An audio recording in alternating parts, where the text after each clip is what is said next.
You know We're where to press here. it? Okay, good. No, we're done. We clicked live. Thank you. Hello, everybody, and welcome to another episode of Henshins and Homies. This is episode 34, and today we are joined by 3 guests instead of 2.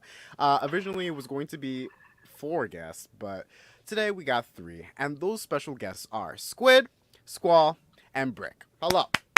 They're all 3 returning guests, and today we have a really fun topic. Zach, why don't you go ahead and introduce it? Well, if you guys didn't know, there's this really cool art house film called Shin Kamen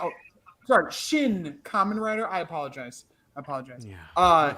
And we're gonna talk I about it forgot. because we've all seen it, and we all had a blast seeing it. I think anyway. He said art house. It kind of is a little bit. It's fucking Hideaki Anno, so kind of. So we're really excited. We're gonna talk about that, and then in honor of our Lord and Savior, secondary rider above all, Hayato Ichimonji, we're gonna talk about our favorite secondary riders. So yeah, but we're gonna talk about Shin Kamen Rider first. So. Yes, that was amazing. But first, we gotta see how the peeps are doing. So let's go around in a circle, Squid, since you're in the middle today. Oh, calling me Why out don't on you what? go first Hi, and tell us Squid. how you're doing? Everybody I'm say doing hi, well. Squid. Hello. Hi. Hello. I How you currently doing, started the original Kamen Rider. Yeah. Did you start it because of the movie? Yes, most definitely. Yeah, that's usually what happens Wow. for me at Such an least. experience. Toy got what they wanted. So, it's weird, but I like it though. I'm not sure how I feel about the painted faces on Shocker, but besides that, Yeah, no, it's that's great. really I like it. I don't know. I'm It's glad just that you. Mm-hmm. you okay? You okay? I'm coughing. You fine? Yeah. He's got to get ready for his turn. He was one of those kids that would figure out which paragraph he has to read in the book and practice it. Right. He's like, okay, I'm ready for when they call me. And I don't know. then they call I wasn't prepared for this, so It's okay, guys. It's okay. Well, I'm glad that you're starting to watch the OG. Your Kamen thesis Rider statement No, now, I'm- sir. I'm This is liking for your it. doctorate degree. what? You failed. Get out. Your thesis Please. statement now. So yeah, no, I like it. There's I don't know. I didn't expect it to be as bloody as it is, to be honest. Yeah, Well, it's kind of. Well, well, the OG, It was the OG, the Some of OG, the yeah, actual Yeah, show the itself OG. or Yeah, Shin the itself? actual show. Yeah, The yeah, actual yeah. show. yeah, there were a lot less restrictions back in the day in terms of what they could show on TV. So they didn't hold back, especially for Amazon, I believe, right? Amazon really got I think really that got canceled. let Yeah. know. Dude, Showa is wild as fuck with that kind of thing, though. Watch some Showa. There is some goofy It's shit. kinda like It horror, doesn't stop to at be Rider. honest. Sentai is the same way. The second or third episode in, I think, Live Man? Live Man? When they add Live Man's Green so good.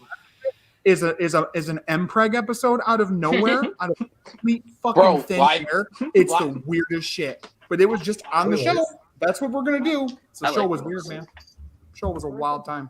The first episode of Live Man, in the first episode of Live Man, they literally just Everybody, shot yeah. these 2 people Yeah, point blank. yeah, boom, boom. Wow. Wow. Burnt. It's Okay, for well, the kids. since you're talking, Brick, why don't we go ahead and say hi, Brick? Hi, We are bricked up with Brick. What's up? Hi. What would you like to share with the class today, Brick? That's great. Squall, hi, Squall. How you doing, bro? How you doing? Is this going back to Brick or me? Brick. No one was prepared. My bro. Brick, how you bro. doing? Yeah, how is life? Dude, it's Minimum 500 words. not bad. Shin Kamen Rider was amazing. I still have yet to watch more than 5 episodes of the original series because I have the attention span of a goldfish. So It's a fucking commitment at 98 episodes. Jesus Christ. But it's fun. 98 is crazy. That's 7, so I can't do it. I can't do it. But like that's not to say I give respect to those who can actually sit through the entirety of it and watch it, because you gotta have like the attention span of fucking Monk to go sit through like sit through show era stuff. Squall shaking his head. Anyway, I'm an old man. I know. The bad boy of Toku Twitter. So Yeah, it doesn't have 40,000 cuts every episode. Squall's an old head. Which is something I'm going to bring up because the movie did that thing too, and I loved it. And people were like, "What the fuck is happening?" And I'm like, "Shut up and watch, because this is cool." Wait, what do you mean the cut? Huh? So in the original show, they'll do things where like an action scene happens, like somebody like let's say he's on Cyclone going by and he'll go like 3 cuts of the same thing.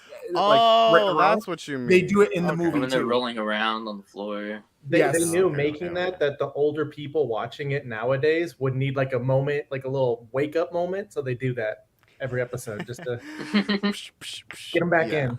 It's my favorite part, to be honest. Okay. I will say 0 out of 10 in the movie that the shocker guards don't go ee. Oh yeah, they left that behind. Fucking shocker guards, I love them. All right, Squally, the fucking bad boy Toku Twitter. What's good, buddy? Not a lot. No, I'm just kidding. Things are going. Oh my god. Lauren and I just finished watching Kiva a couple weeks ago. I don't know if you've seen Kiva, but that's a really fun one to watch. And she went with me to this movie. She ended up really liking it, so we started watching a lot of the OG ones, and I'm kind of dabbling. I'm showing her OG and a little bit of Black, because Black is kind of more her style with like the 80s sort of like city pop aesthetic. Yeah. I want to watch that. Well, you got to change the title of the podcast, bro, from Tokusatsu Girlfriend to what? To Tokusatsu Wife. Caught slipping. The problem is like we try to like do like a little pause, like a little break on Spotify, and then Spotify just split it into 2 different podcasts. So like you can find one Tokusatsu Girlfriend with like the first 7 episodes, and then the other like 20 on the other one. So if we change the title, there's going to be a 3rd one, and I'm like, it's a Golgum plot. Well, good. All right. Well, good. Okay. And what about you, Zach?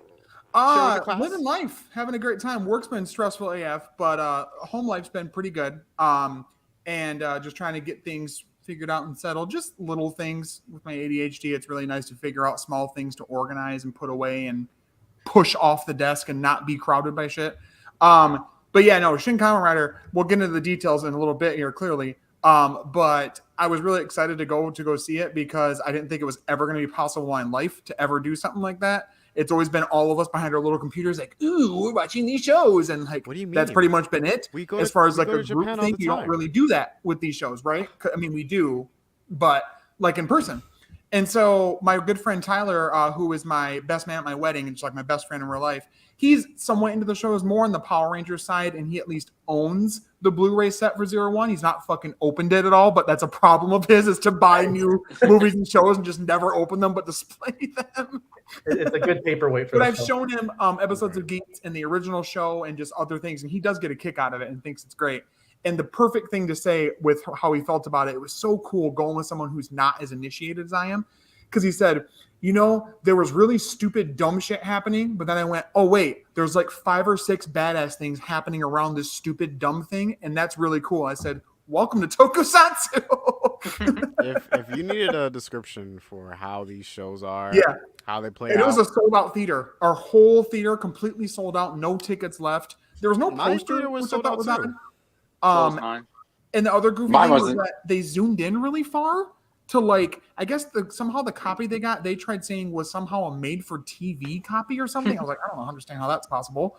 And so he tried to zoom it in to see the subtitles more, but then it cut off a bunch of the top. She's like, what the fuck's going on? I tried telling my friend Tyler, I'm like, that must just be Anno style, because I didn't know how it was supposed to look, because I've never seen it. And so a bunch of people complained, they came in and changed it. It cut off like that much of the subtitles when they put it back to normal. I'm like, buddy, I've been reading subtitles my whole life with this stuff. You don't need to cater in any way. It's okay. I can see them. We're good.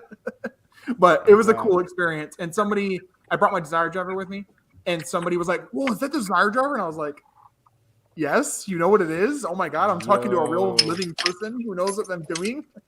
Literally, the best part about going to stuff like this is being able to being able to go and enjoy something with people who enjoy it just as much as you. I mean, maybe not everyone in the theater It's well.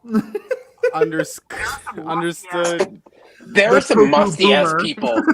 There were some musty fucking people in my theater, bro. And I'm in Florida. Yeah. The guy sitting next to me had seen it the first night because I couldn't go the first night, so I was there for Yeah. the second night, and Me he was like, "I have to see this again," and he was like doing all the like things like in his seat next to me. Oh And I was my like, Oh my god. Ah.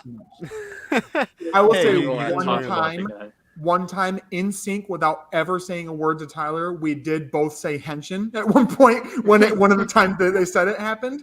But no, I was like, I'm not. And I was prepared because I saw all those goofy posts. People was like, don't fucking bring your toys on and like fucking shabba touch a henshin, drive, type, ghost, all that shit happened. No.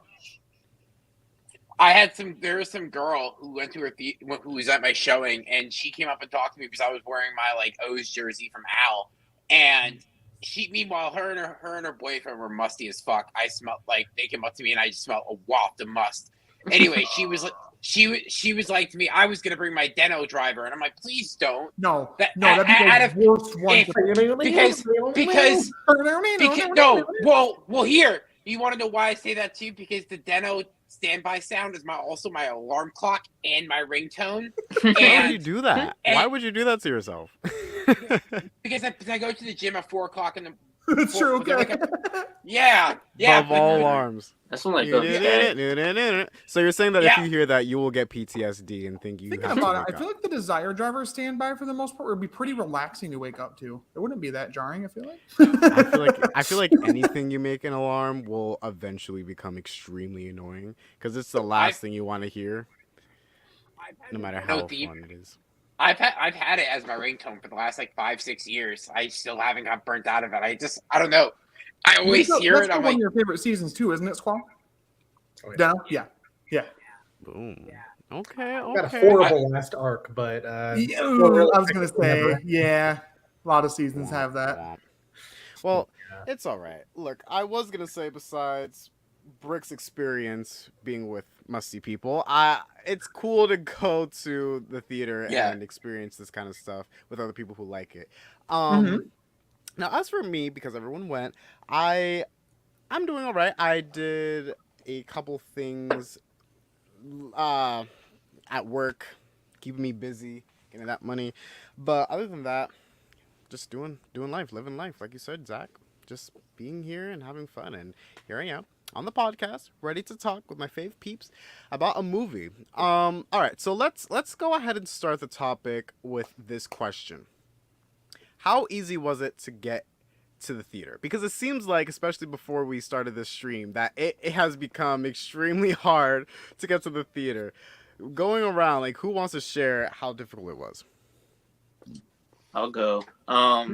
So I had to work the day the movie dropped, so I had 2 hours prepared to get to the movie theater, and it was honestly pretty bad because it was like thunderstorming the whole time. I was gonna bring a toy, but I did not want that thing to get wet. No, not at all. I don't know, but like once I got there, it was pretty seamless. When I got there, right across the hall was a showing for the new Flash movie. They were doing like a pre-showing or something. I feel like most of the people at that movie theater went to go see that. That's kind of the thing. I didn't even know it was happening. But no, yeah, it was kind of hard because I had to schedule my whole workday around it, and it was. I don't know. That's just me though. It's tricky, right? Okay. Yeah, I went too far planning mine out. So like in like early April when it was like a possibility, I was like, no, you're fucking kidding me, right? And then like it actually, I remember the day when I saw it actually listed somewhere close by. I was at work and I was like, ah! Someone's like, are you okay? I'm like, I just I need a minute.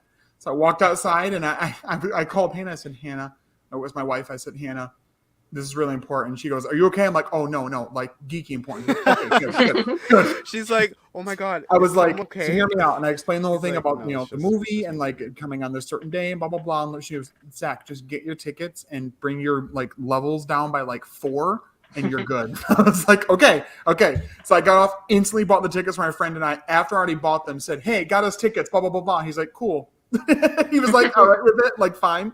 And I got the day off. I had PTO stored up at work because I work at a community mental health, like it's run through the state, so you get PTO like fucking bonkers. So I had a whole like day off for it. So like I did a little bit of stuff at home. I went there, we hung out for most of the day, and then we went to the movie. We had dinner beforehand. It was like a whole experience. I'm really happy that worked out because the other closest place besides that was 3 hours away, and I wasn't going to drive 3 hours away for a 2-hour movie and back another 3 hours home.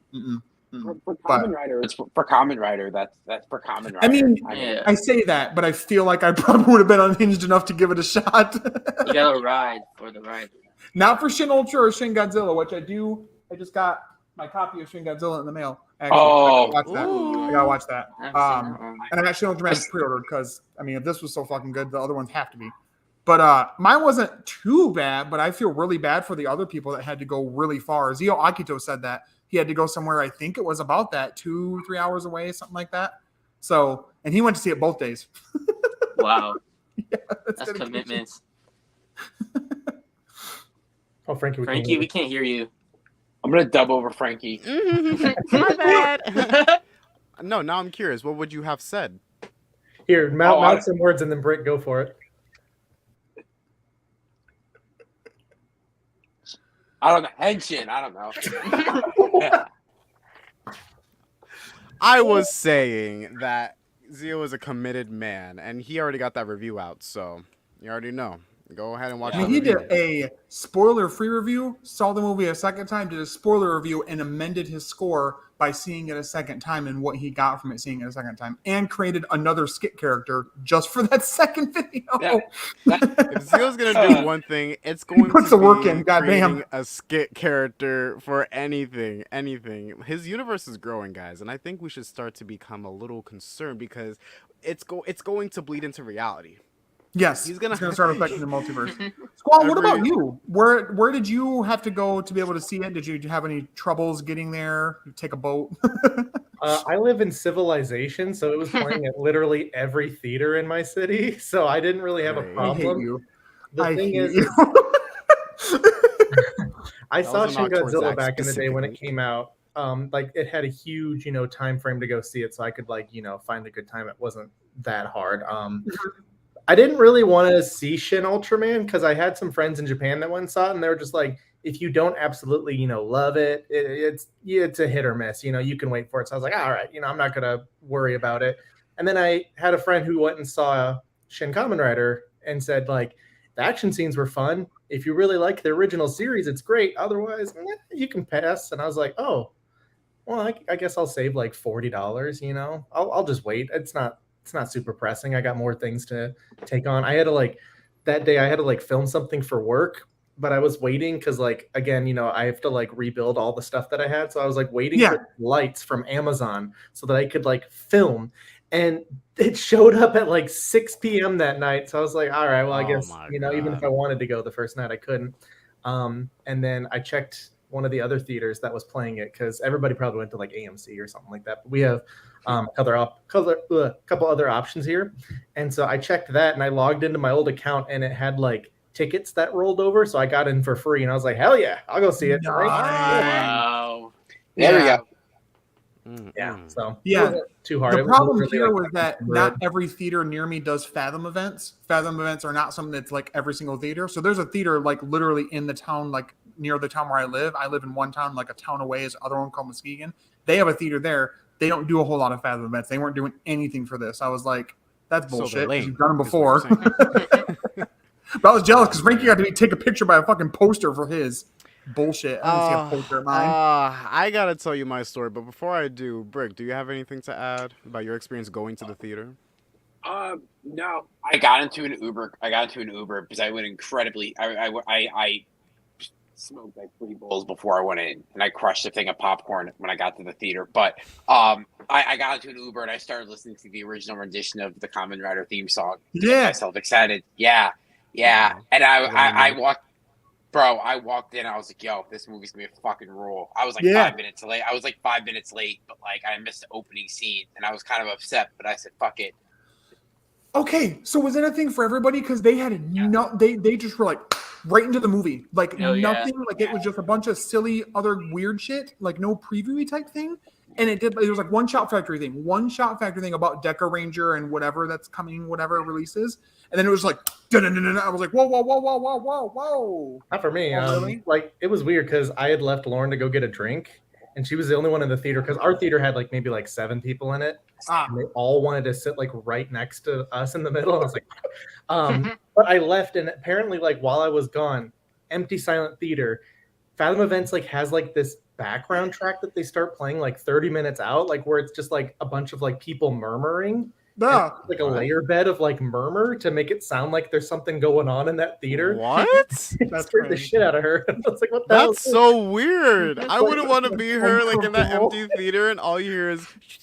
I would think I have like ghosts in my brain. Like I would be The Ghost of Fathom Events. so But like scared. it had like a little, do you remember like Superhero Time where it used to have like up in the top corner it would have the time like 7:30 when Yeah. It was like that for the Fathom event. It was counting down for that 30 minutes until it aired, and they had like a Fathom event unintentional commercial, reference. What the fuck? which was That's really awesome. funny because like the Fathom event commercial where they filmed that was my old place I used to go to, like when I lived in California. I was like, whoa, No way. I went to go see movies all the time there. But then they showed all the Shin Kamen Rider trailers back to back like 4 times in a row. So like I saw that like one little teaser where they're showing the Wasp. Yeah. Like 4 times. And I'm like, Wow. I've gone this entire time without seeing. We got nothing, and you got too much. How are you gonna show a trailer for a movie that you're there to see? 3 of them, 4 times.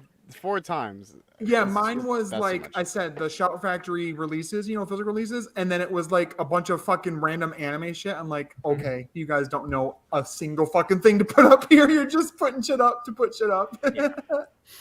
Guys, I have a confession to make, and please don't be mad at me. You didn't It's cool. actually see the movie. It can't be Already worse mad. than you're thinking Tycoon's ID core was a frog. So go ahead. Oh. Bro got cooked. No, it's Go worse back. than Go ahead, that. Frankie. It's worse than that, I fear. I I was 40 minutes late to the movie. Faster be late, Frankie. You missed And the let whole me- movie. No, because let me tell you what. Okay, no. You missed because that movie 5 was hours 2 of the hours. movie. That movie was 2 hours, wasn't it? Yes. Yeah, it was. It's Yeah, like you so missed like 6 episodes. I missed of like the a show. good like 65% of the movie. And let me tell Some you minute why. It's V3 already. Cool guy. Those credentials I'm for like, being in this dang. discussion about the entire film are starting to just slip away. No. You gotta listen to me and you gotta understand why. So I Who's the guy wanted with to glasses? watch. I couldn't watch the movie on the first opening night. Sure. I believe I don't know what was the reason. I think you forgot. have a life. Yeah, continue. Yeah, right. So I waited till Monday, and I was like, okay, I'm gonna watch it Monday. Monday is here. I'm out with friends, and I'm here like, all right, everything's fine. And then I see a text, and Zach's like, "Did you buy your ticket?" This is Oh my my fucking God, live reaction. dude. Guys, just give me like 1 second. So I walked away, and mind you, this is like what, 5 p.m. Movie starts at 7, and I need to go to the city to watch it. So I got my ticket.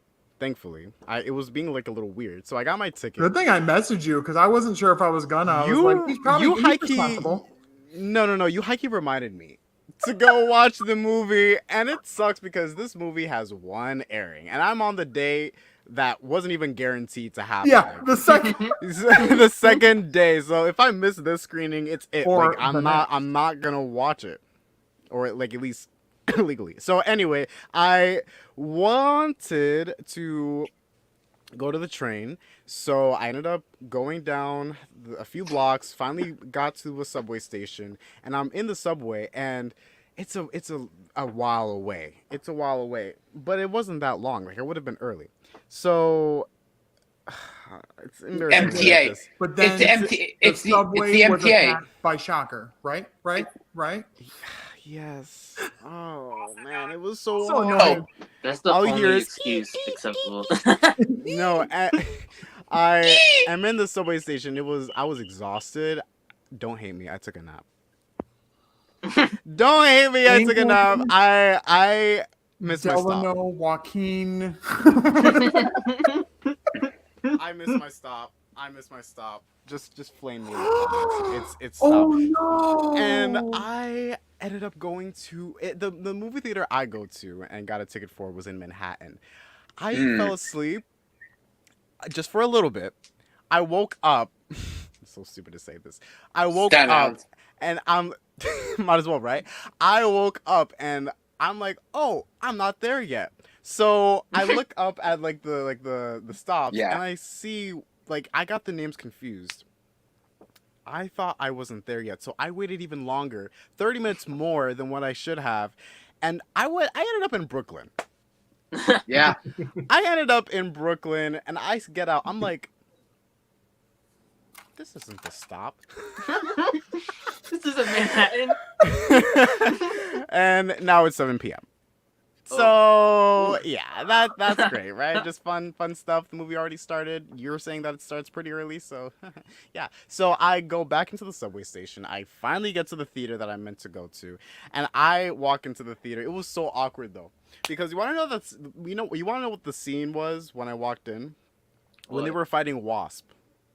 Oh shit! That's how that fight was fucking nuts. I loved it. But at least it you missed was. But you guys know how much I missed before. Yeah, you Yeah. missed quite a bit. Yeah, I missed a bunch of information. I'm sitting in You the missed my seat. I'm favorite like, part. what am I watching? So did you Um, ask them to rewind it? You should have. Yeah, I'm gonna go up to the movie people and tell them, hey, can you like reset the movie the one time, one airing Phantom? I say that, Yeah. but I feel like if that would happen, if you were at my showing and you asked to do that, I'd be like, yeah, fucking do it. I'll watch it. I don't give a shit. No. Fucking watch the I'm first trying. whatever minutes It's again. my fault. It's my fault for missing the first 40 minutes. So honestly, Should have asked for an I- encore. Yeah. Right. Times like this makes me wish that there were more screenings of it, but it's okay. Anyway, for the rest of the movie, I enjoyed it. And now we get to finally get into our thoughts. 27 minutes into the movie. Well, most of our Into thoughts. the- I into guess we have to the- research the rest of what happened in the movie. Well, I did actually, for your information. Well, good. I didn't. I'm so happy for you. Just The first 20 minutes missed are out online. on it. I did do some research. I know what happens, but I kind of got an idea of what was going The on writers be past common. the Wasp Yes. fight. Yeah, so I know what happens next. All right, starting with Brick. Why not you? Why don't you tell us what you think of the movie? I thought it was amazing. I like there, obviously small little qualms like the no things or like, but overall I sat there just like this, my arm in chair, my phone was in my pocket the whole entire time. Normally I don't take my phone out during a movie just to check my Steve time. I know I'm stupid. In a theater? No. Disgraceful. Well, I have my brightness all the way down always. I always turn my But at brightness least down. it was there at the start. Anyway. Yeah. Let's see. The first couple acts I loved, right? So that the whole arc where they're going and like fighting all the Shocker generals, like it really felt it had that like Kill Bill kind of esque vibe to it. Yes. Yeah. It had Oh my that God, Kill yeah. Bill. It had that Kill Bill. Had that kind of Kill Bill vibe where they're just going around jumping from like villain to villain, like Yeah. with these like either a really long fight scene or in the case of like the Scorpions fight scene, like really, really, really short. I love Yeah. that part. I thought like it was also like a lot of fun to watch too, because it was also like seeing like someone like Ano, this is his lifeblood, like Toku is he's one of us, right? Like, and like seeing him work with like a 6, like with whatever that budget was, and pulling that was insane. And it really felt like a love letter to the series, to the fandom, to the genre. And like it was just an incredible thing to watch too, even from down to the fucking soundtrack, right? Like that soundtrack was fucking amazing. They didn't go straight with like the original. They revamped it, but it wasn't in a bad way. And Yeah, that's something, they didn't lose the original. No. Yeah. And that's the thing that we see too all the time now, with because reboots and they're rebooting everything and whatever, blah blah blah blah blah. That's been such a common discourse and Common. yeah, and yeah, common. But this Maybe didn't. it's good I was 40 minutes late. No, go on. It didn't have that reboot-esque vibe. That No, didn't. I mean, that's what I appreciated. And I mean, the fight scenes were fucking crazy. Like, the little slight nods to other Ishinomori works too was really, really, really nice. Seeing Jay in there was really fucking cool. And K, yeah, Jay and K in there were really being fucking cool. Kamen Rider Zero, like, so for full disclosure, so when we first saw the trailer and they showed him like becoming Zero, like his like Kaijin form, the metamorphosis, whatever, the butterfly. I know I've seen it everywhere else. Oh, I thought they were doing some tribute to an Ozuman. I think that was intentional too, as a tribute. Yeah, as far as but I saw them doing, like, I was like, oh, so they're bringing an Ozuman into this. Then I go into the movie. I watch the movie. I'm like, oh, okay, so he's a butterfly. That's why they did it. Gotcha. Like I mean, like, even the dialogue between all the characters, like, and then they had Hongo. The biggest thing they had him deal with in like the kind of his arc was him was finding his own humanity within himself and realizing that he's not just a killing machine, for shocker, that he was also a person. And so there's a way to use that for a just means. Yeah. And he had to kind of navigate, am I like monster or man? And seeing that written in Anno's eyes is such a nice fucking thing, because he did it so well, and he put there's so much emotions into those scenes where Hongo is tackling those kind of concepts. Then Hayato was really cool, because you saw him like, okay, you know, maybe I do kind of have a duty. You know, these people kind of gave up their life to like save me. Right. Like, you know, why not, you know, take on the mantle? Why not, you know, I have this, why not use it? Why not fight for truth? Mm-hmm. Like he said, you know, in the movie, because that's what he did. Like, he's like, I fight for truth. And like, at the end of the movie, we see that, and it's like you get good character development within his arc, which was what, an hour of the movie. We start seeing him at hour in, which I thought was really cool. But overall, and then the last part of the movie where after the credits, the post-credit scene where they show the whole reel of the opening. Yeah. And so I had left I was outside talking to people. Then I heard ding. I heard the da-da-da-da-da-da-da. I'm like, what the fuck? So me and he runs back and opens the door to get back in the theater. Dude, I pushed open that fucking door.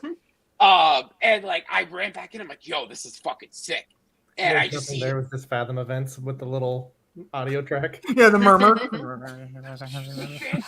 Fathom strikes again. God damn it. No, but it felt really magical too, because like, again, like Zach said, like, this is something that none of us thought we'd ever be able to see in America in our lifetimes. Ever. I never thought like 5 years ago we'd even be able to. I walked in there, I'm like, yo, this is fucking amazing. And it's so crazy seeing Kamen Rider on like a movie screen, like to hear the word Kamen Rider. Like, I'm like, wait, where am I? Like, how is this happening right now? It's incredible. But yeah, that was my experience.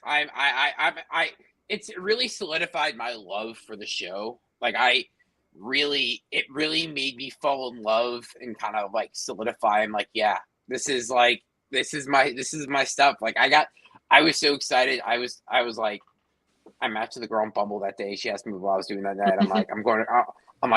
You're not going to understand anything I say, but like, I'm going to go see Kamen Rider. She's like, what's that? I'm like, shit. Here we go again. Pulls out of like a 60-page essay. All right, so from the beginning. You're the director to our video about how to watch the shows. Oh man. But yeah, I mean, like TLDR, like fucking mind blowing. I genuinely love that movie. People complained about the pacing, and it's like, I see that being a common thing, but like also it's Anno. So at that point, I mean, like I think it's like if you've ever Evangelion is Evangelion is one of those is very much like that. So fucking badly paced. It's a horribly paced show, but it's still one of the greatest animes of all time. Yeah. No, like Anno's things are so horribly paced, but I think it makes up for so much other things in other areas that at that point it's like I really didn't even see the pacing issue until someone said it on Twitter, and I was like, I still think there was a lot more that like kind of overshadowed the pacing issue, but yeah. I digress at this point. I just talked a lot, and I want everyone else to talk because I do want to hear everyone else's thoughts. I would like to hear the Toku Boomer's thoughts on it, especially Not the with Toku Boomer. there. You know, he pricked his ears old up. head. Especially He's being old head. fan, which I've seen Kamen Rider the first and the next. Like, how did you feel about Shin Kamen Rider? Not really in comparison to that, but like alongside those, how do you feel about it? Overall, I really got into Tokusatsu, and one of the first things that really kind of made me realize that it could do sort of these more adult, darker themes other than what was already sort of present in the show, because it's, you know, Japanese, so there's a little bit more that they kind of let fall through the cracks for the kids. If you've seen any of the Showa like Sentai, like we were talking about, like every episode's a new nightmare fuel. Like it's literally wild. Every kaijin, Ramen monster. every fucking kaijin. I'm on the Chameleon Right. episode right now. With Kamen Rider the first, I don't think that's a great movie, but I like what they presented. I like how they took that original idea and they sort of restructured it for how would that actually work today. Where I feel like my biggest problem with Shin Kamen Rider, this new one, not the 92 one,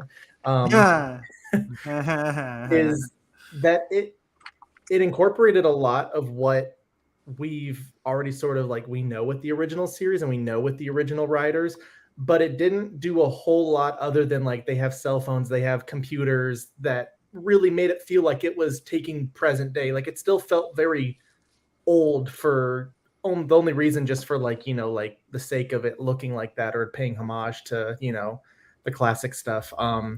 So I feel like if I'm going to compare them, that's sort of how I feel. Like I like both of them for different reasons, and I dislike both of them for different reasons.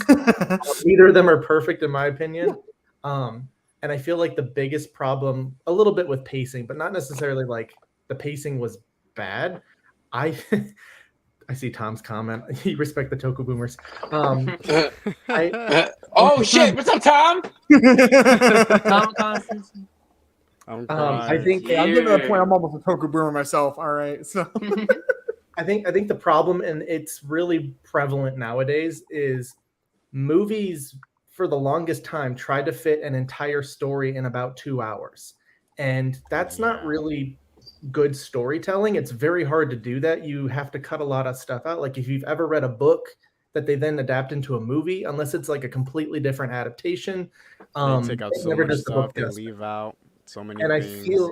I feel like with this, like they were trying to squeeze so much into it that they don't let the movie or the characters really come through as much as they should. And I feel like when this movie does come out, like when I can like download it or like, you know, pop in the Blu-ray and like make a riff of it, I want to do a re-edit and try to trim it down to see if I can flesh it out to kind of like how I feel more beat for beat it could go. Dude, absolutely. Because I feel like Charlson cut. Absolutely. The other thing that like just like stuck with me after it was over was this didn't really feel fully like a Kamen Rider show adaptation. It felt more like the manga, you know, like there was a lot, like you said, there's no ease, there's no like it was more body horror, which I wish they would have kind of steered into longer. Like when Kamen Rider 1 gets his leg broken, like that was a homage to the original actor, breaking his leg and kicking out of the show. Oh, I didn't even Yeah. notice. I didn't even That's how that realize went down. that.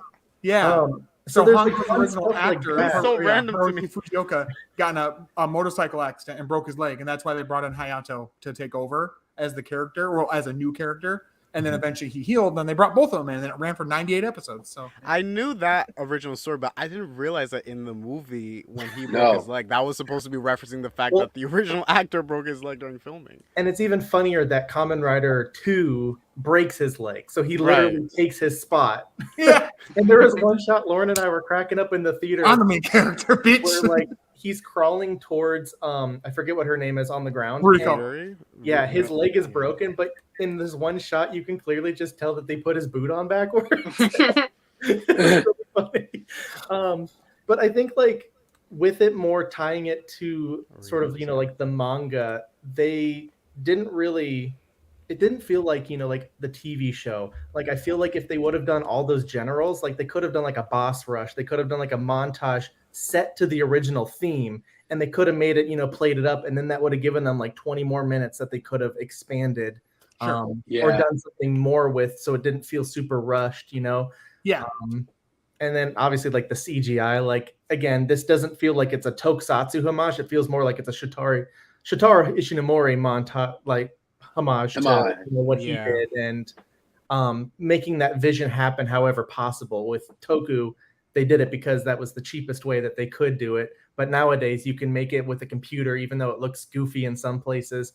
That's how they're going to make it. It's not exactly going to be a 1-to-1 to Toku, which I'm like, it would have been. You know what did look goofy, but I didn't give a shit? Can we talk about Ichigo and Hayato's fucking fight, like Dragon Ball Z characters in the air? I love that. Yeah. Yo, stop. With the Because most I was watching that. I'm raw like, shit I've ever seen in my life. It was a duel. I'm getting video game. Air. Literally.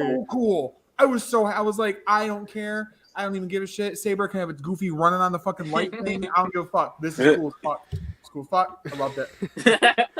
Oh my god. It was really fun though.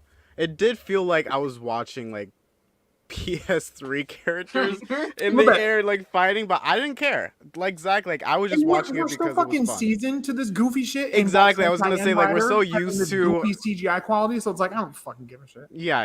As far as that goes, like this is the best it could be. And the I tunnel really scene do was see a that little, work. it felt robotic It though. was too dark. That The title sequence made me Oh sad. yeah, I wouldn't know about that. That tunnel sequence tunnel near the end sequence. Yeah. was awesome. But Yeah. I I'm glad you brought that up. That's what I'm made glad you me brought that up.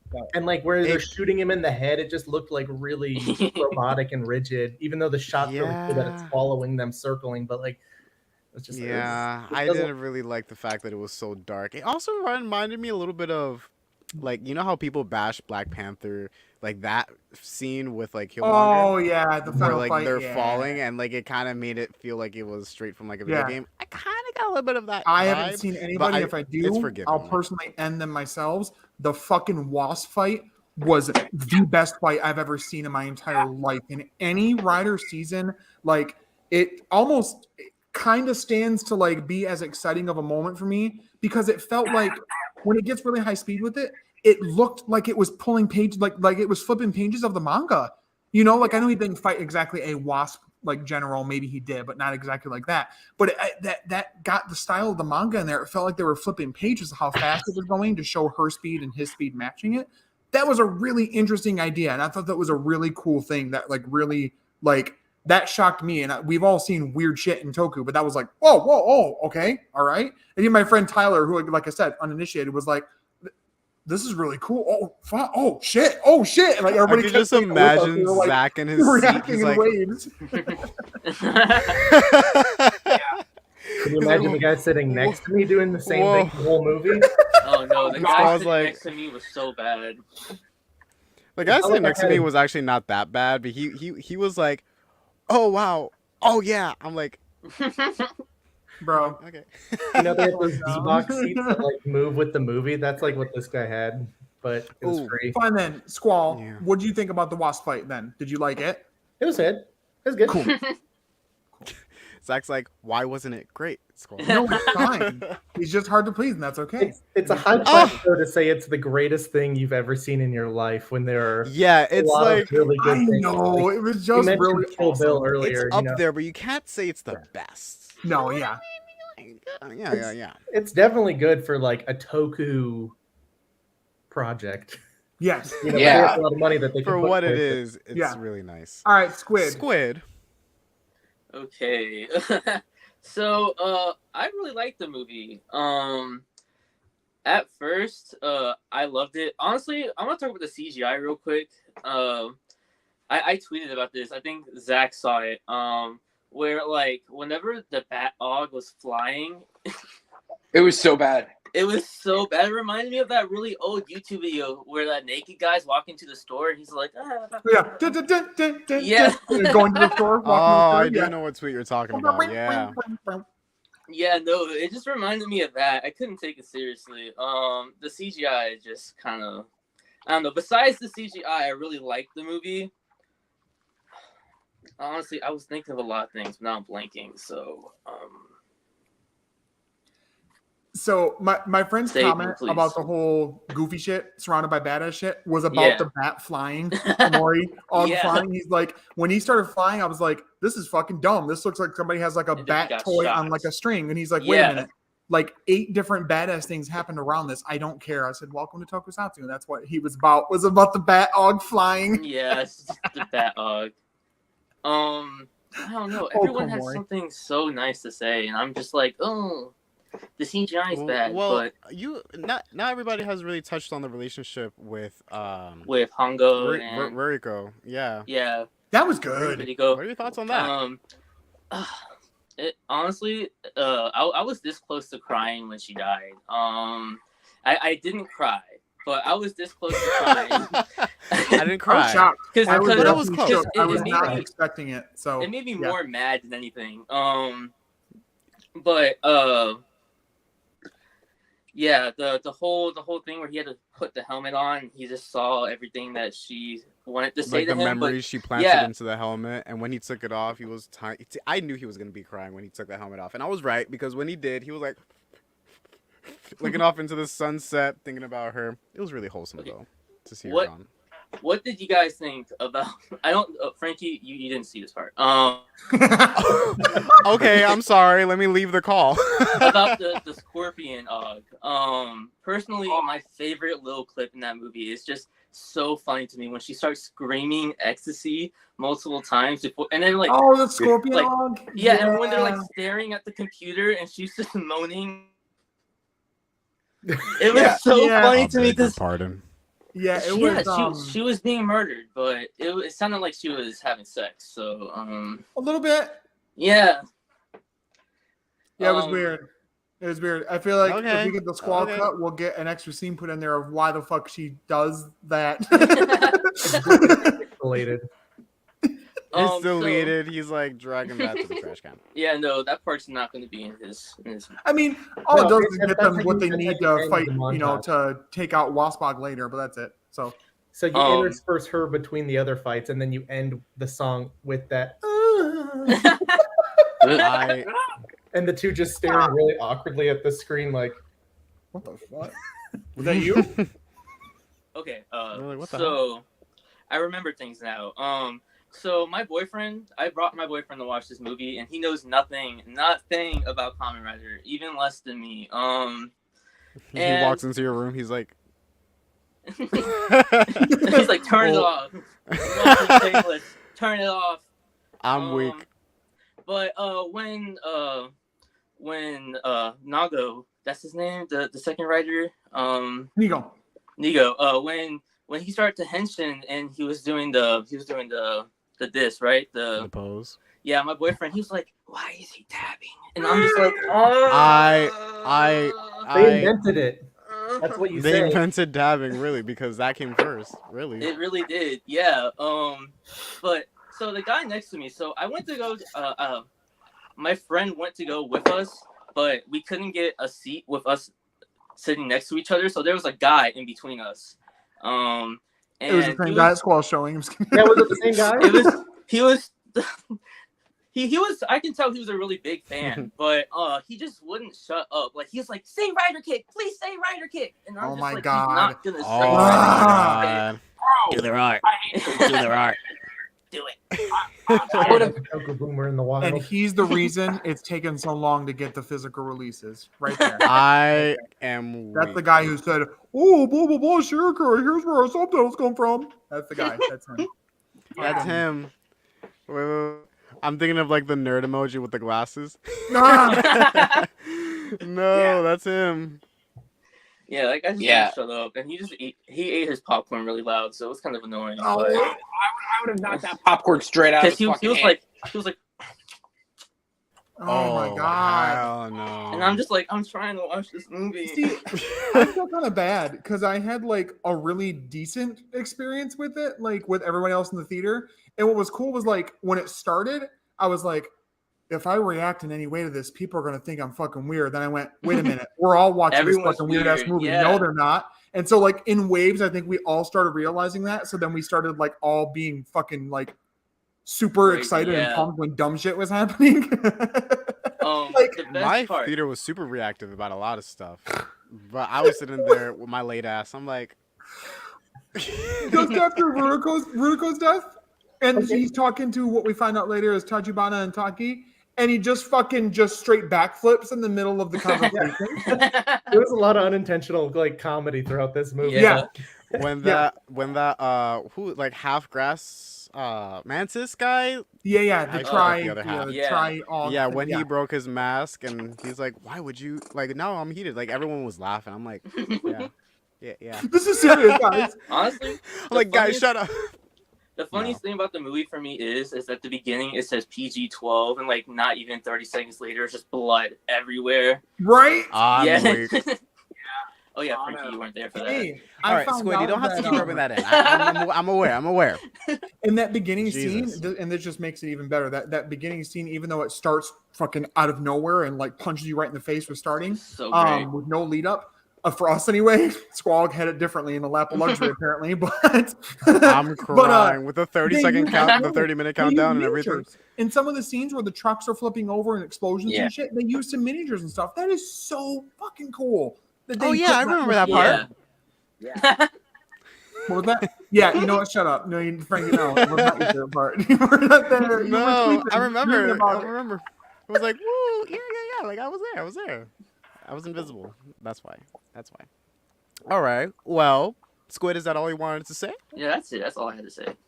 Okay. Zach, since you love to talk, I do too. Why don't you go ahead? No, I clearly very much so really enjoyed it. I mean, I think I feel similar how Brick did, where like overall was hyped, but I could still see like tiny little things, you know. And a lot of what Squall said made sense too, where they were more gearing towards more the manga, which I'd recently got, you know, when it came out. So I was like, oh fuck, it was like fresh in my mind. So I was like, oh shit, like I have it, and I just read it, and they did this part, like the stuff near the end, spoilers, with certain character dying, and then the helmet and the 1+2 and all of that was really I'm cool. gonna say spoilers. We already said who. I know, but like This whole review was a spoiler review. We were going to talk I about the spoiled ending. that. of If the you're movie. watching 53 minutes into this Shin Kamen Rider review and you're worried about Dude, spoilers, you're in the wrong episode. Someone Outta here. Get the fuck outta here. Tried to review Get the it. fuck outta here. From the Door. character, all right, so I have to say it anyway. So I loved that part of it. I love that there was definitely love of Ishinomori's original manga work there.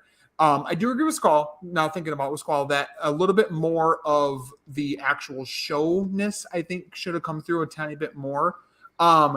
And you get it in like little pieces, like I said, I made it before the stream started, where like there's certain shots in the original. If you don't know, in the original show, they would do a thing where they would like repeat a shot like 3 times over to show the action and like signify it. And they do that in the movie. So like there's times the bike goes by and it'll be like, and it'll do it like that. And I was like, oh fuck, that's right. That's like I know, because it's just the style, right? So it's like there's that thing. I love that. And it honestly was There. like, I think because I had my friend with me and we were both enjoying it so much, and I was surprised and happy he was, that made me enjoy it more. And to me, it kind of reminded me of the first time seeing like a really awesome Marvel movie, you know, or like one of Yeah, these big time the movies. It's like excitement the of, like, first time this thing seeing happens, it. right? Like Avengers the first time, the circling shot with all of them together, or something like that, because it was like this once in a lifetime experience of seeing this, never knowing it was ever going to happen. It heightened it that way. It didn't make me. It's like completely you're give it waiting no for that. faults, because it does have faults. I talk about it more in my review on my channel. That's true. Link in the description if you like to see it. I was gonna say that, like, similar to what you were talking about with, comparing it to Avengers, Marvel movies, it's always that one part of the movie where you're like, are they gonna say it? Are they gonna say it? Or are they gonna do the thing? And then they do the thing. Which in this case, Hongo never says henshin, by the way. Did you guys notice that? Nope, he did not. Hayato does. The butterfly guy did. Yeah. I'm sorry, Zero Go near the end does say henshin. He does. Kamen Rider Zero. Which is interesting because initially he didn't either until he came back into the show after he healed. So again, another fucking reference on top of everything else. That's what I really liked The about characters this don't movie really too. like transform in this movie, do they? Yeah, They're kind of just like henshin. Yeah, and then how they the just, like, helmet put on is, it's the same in the manga, I think, where Yeah. the helmet goes onto his face. Can we talk about how he was able to take all of it off? Like, Yeah, Miracle asked him at one point, can't you just blah, blah, blah, you need to change your clothes, you stink? And he's like, okay. And the next scene, he has like a tank has top no on and he's clothes. like sleeping and shit. And I was like, So the whole time he decided to keep it on. Because you I don't mean, I think guess about because that, it's, right? like, Like, in armor, goofy he things, got you're like, I wonder if the they just stay in opposite. the suit the whole time after they transform. But like, this is like a really more realistic, gritty thing. So it's like, is it? And I like that they messed with that a little bit. And they were like, just take, oh God, you smell like shit. Take your Does suit his off. I was like, costume get dry okay. cleaned? Or... He was drawing. No, there was like a scene where the costume was on like a drawing rack, I believe. Oh, I Yeah. don't remember that. Well, I think it was at the beginning. He, lets loose all the excess energy Prana. he's built up, and then he immediately gets his ass kicked, and the professor dies. So he's like, "All right, I'm gonna just to be safe." Yeah, then Yeah, I keep would it keep it on. on too. You Yeah, gotta That's wash really it. I cool. wouldn't want You to gotta take keep it off. it washed. Yeah. Just have multiple. So here's my question. He's like a real. So here's my question.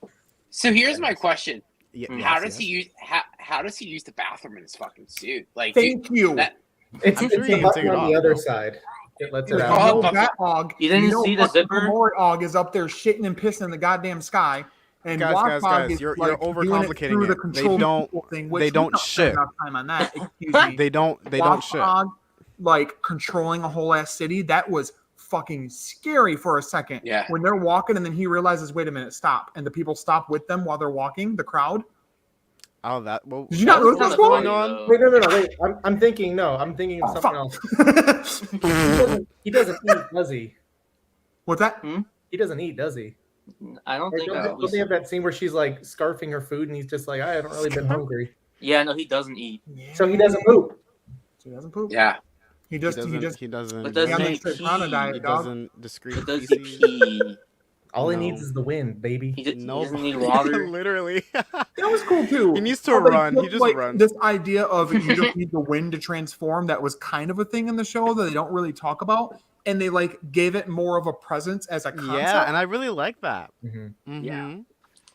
I With, loved it. it. We kinda talked about it. Nigo, he got a special belt that he don't even need the wind. He could just No, he transform does not. willy-nilly. I really Super like cool. this movie. How if you split it in half, it's almost like two different movies because it's really representative of both of those writers and their influence on the show as a greater Right. whole. And so, like, the first one feels very chaotic, feels very like disjointed, doesn't know really what it is or what it's doing. And then as soon as you introduce Ichimonji and you have like this sort of lead into kind of what the show is known for and how great it is, and then you bring that back in, it works really well to kind of like put those two halves together. But there's a Squall is I your was cut so going to be surprised by two him parts? being comedic relief. Yeah. That was so cool. Like, Yeah, I didn't expect that either. Yeah. No, he was funny.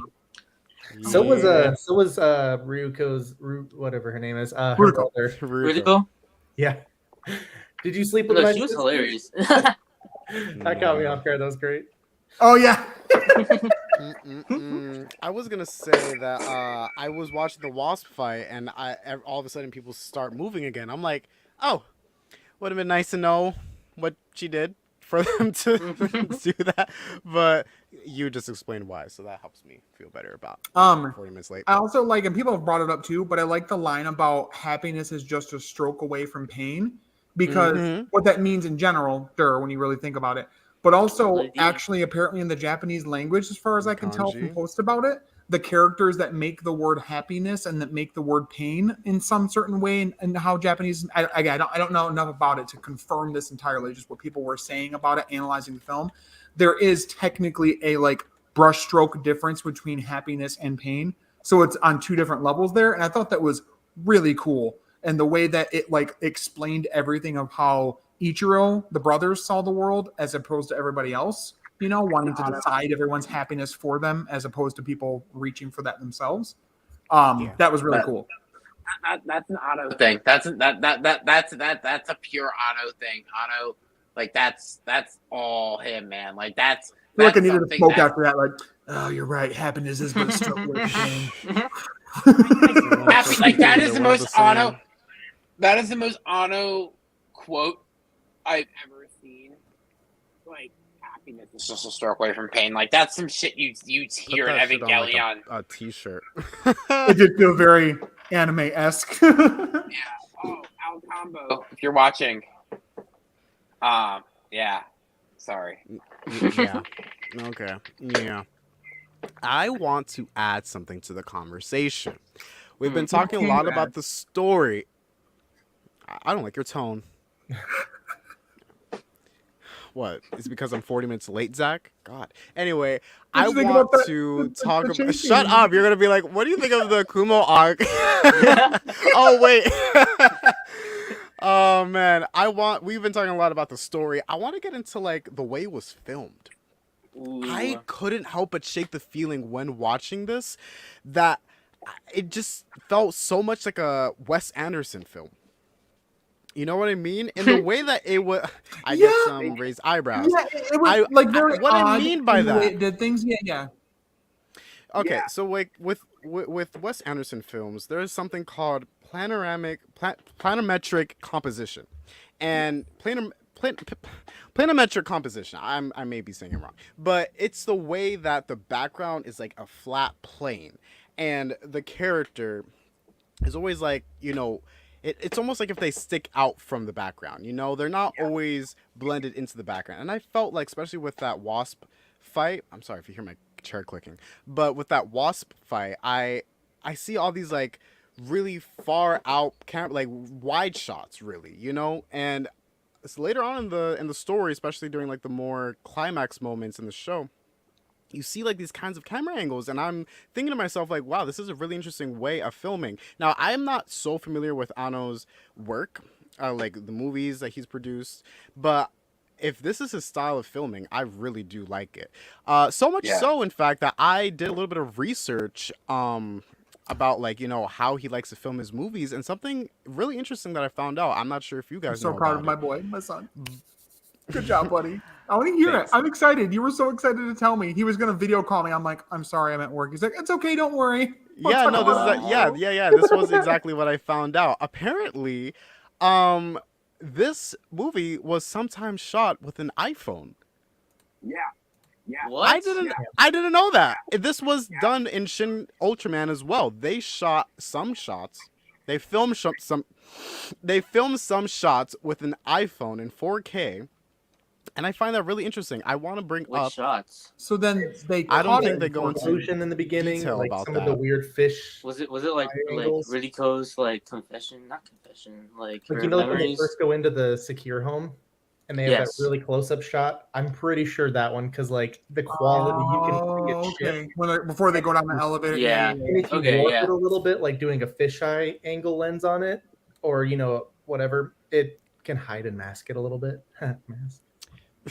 That's cool. According to Wikipedia right here, like Shin Ultraman, several sequences in the film were shot on iPhones, using camera movements, lens sizes, angles, and zoom timing to mimic modern cinematic techniques. And I feel like this also has to do with the way that he shot it. You know, like, very wide, very, like, you see so many characters so far away so many times in this movie. How many times am I going to say so many? I don't know. And extremely so in my case, where the fucking zooming was so awful before they fixed it. Literally, right? You're like, okay, you're a little too far away. It's like, okay, I'm watching this movie. I'm a little too close. Let me fix it. So what did you guys think about? No, that's just something personally that I found really interesting when watching this.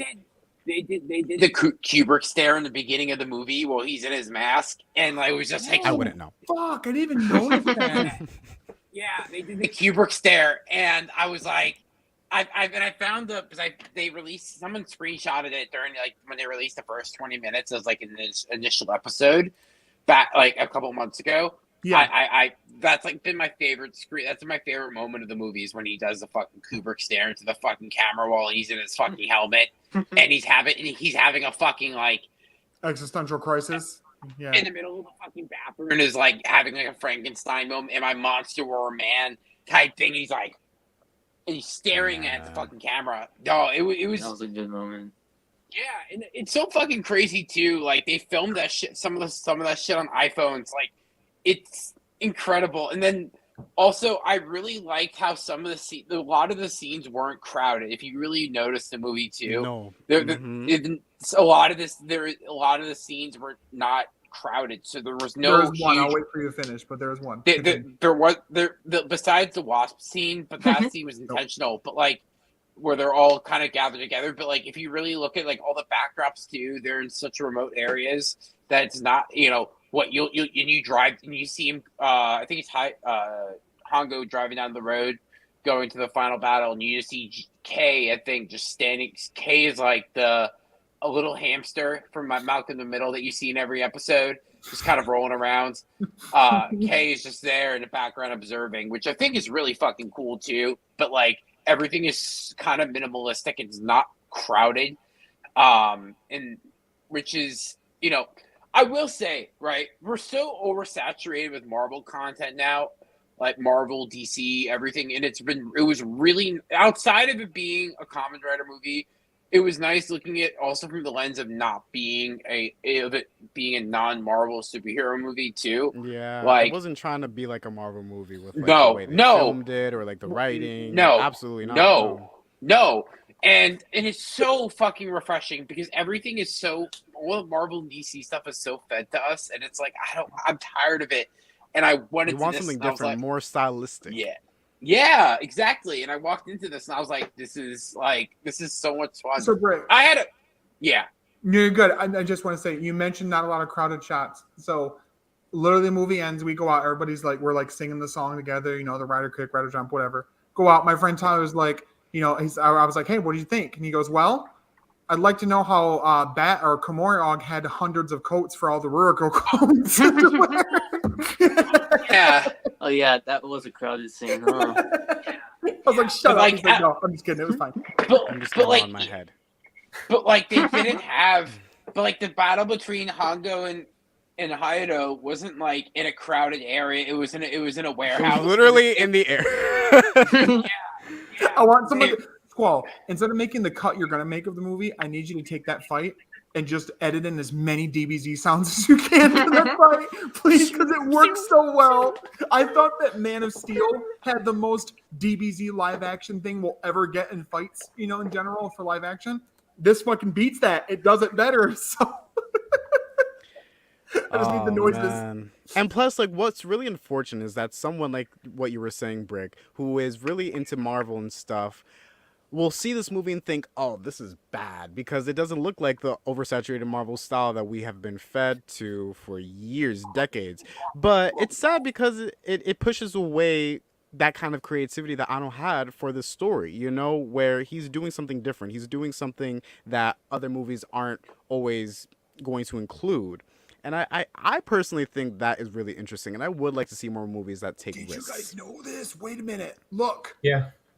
The dude who played Hongo in the movie, the actor, was a little fucking boy in The Last Samurai. Didn't watch it. Fun fact by Megan. Mm-hmm. I think what's really fun to kind of like, in comparison to like MCU versus something like this, I think even comparing this to like Shin Ultraman or Shin Godzilla, which are oversaturated with hundreds of characters that maybe are just there in the background. Like the whole movie feels very claustrophobic because the one character we're supposed to be focusing on is this giant in both Shin and Godzilla, But whereas Kamen Rider, it's literally just like a more intimate, cast. This is such a small cast. Yeah. And it might even be like a reflection of the show and the budget limitations and like we can only really have like 2 people this episode. You know, we got our main cast and then the villain, and then the same 5 guys as the shocker grunts. But it does it more favors than hurt it, because it definitely helps develop the story. It keeps it moving. You know, you don't get distracted by other things. You're here for this character. We're going to follow this character, and so on and so forth. You know what I mean? Well, is your kitty joining us? What? Is your cat joining us, Ralphie? No, it's the I see the door moving. I thought maybe, but it's like, the new one. No, that's just a human. Oh, yeah. Oh my god, It's a ghost. No, it's the Phantom whispers. I really like what you mentioned, like with the camera, you know, angle choices and like sort of playing with that sort of depth. Yeah, I was really intrigued by middle that. ground and background, and like if you watch a lot of older movies from like the 60s and 70s, like just off the top of my head, the original Superman movie has this one really good shot where it's like walking us through the entire Daily Planet, and there's stuff going on in all dimensions, and it really adds on to that.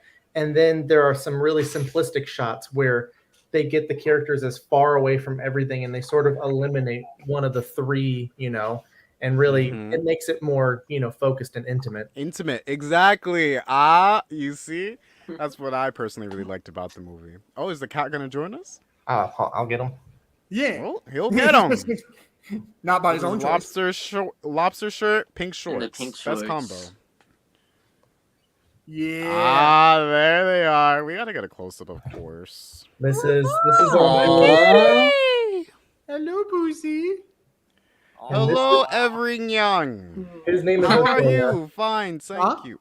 His name is Otoya. Otoya. Nice. You gotta put a So red you got scarf 2 on kitties them. now, right? Because you had another one, didn't you? Yeah. Aww. That's cool. I love that. I want to ask one last question before we move on to our second topic. And that is, would you think this movie would have benefited if it related more to the original show than the manga? Not really. I don't think so.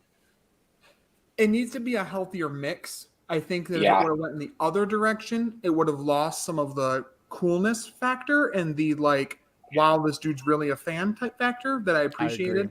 I think it needed to be more of a 50-60, whereas now it's like a 70-30, you know, of manga and a bit of the show there, you know? Because the manga's really fucking weird. Like, very strange in a very good way, but just very weird. And that's where a lot of the things like Hongo being inside the helmet and stuff like that came from. I was like, oh shit. But I was like, wait, like I'm like one of 3 people in this whole theater who fucking knows why that's in there that way. So, you know, so I think it needs to be a healthier mix, somewhere around 50-60-ish maybe, to make it work. Because if it was flipped in the other direction, it'd be still a similar problem, I think. But I don't know. That's why I know that. So I think in any sort of medium, if you're going to adapt something that's already been in that medium or close or similar to it, like you got to change it up. You got to do something a little different. Otherwise, it's like, I'll just go and watch the 1971 series. Like, sure. There's no reason. And I'm kind of glad they didn't, because then it didn't feel like it was just retreading all of that. So, yeah. It's felt familiar but new at the same time. Yes. Yeah, that's what's really nice about this movie.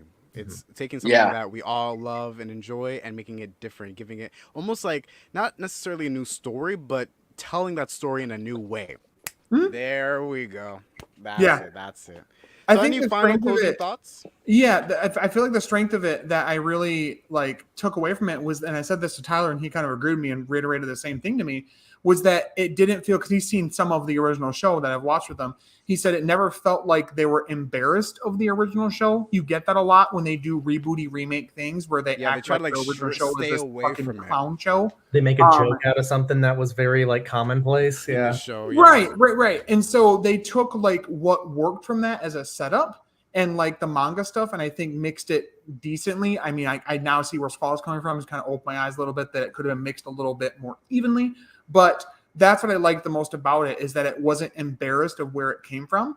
It was completely in control of that, and you knew, like also Frankie said, that it was like one of us making this film. It was very much so a passion project of a fan, and may that be good or bad, you got that from it. And I think that's probably what he would want you to get from it. Anna would want you to get. Yeah.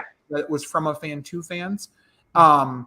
The only thing that kind of hurts a little bit, and actually Zio Agijo brought this up in his review, is it sets itself up so beautifully to have a sequel that we have no confirmation of at all happening in any way. We have no confirmation of a, God damn it, Squall, a Henshin Kamen Rider. Shin Kamen Rider the next. I would personally, before we get that again, I want to let this cook a little bit, and I would rather see, fuck it, give him the fucking reins for Sentai. They'll never do it. Give me Please, Shin Sentai. Give me Shin Go Ranger. please. Especially Go Ranger having this military aesthetic. Spy. And some pieces in that you could play some roughness with and themes you could do.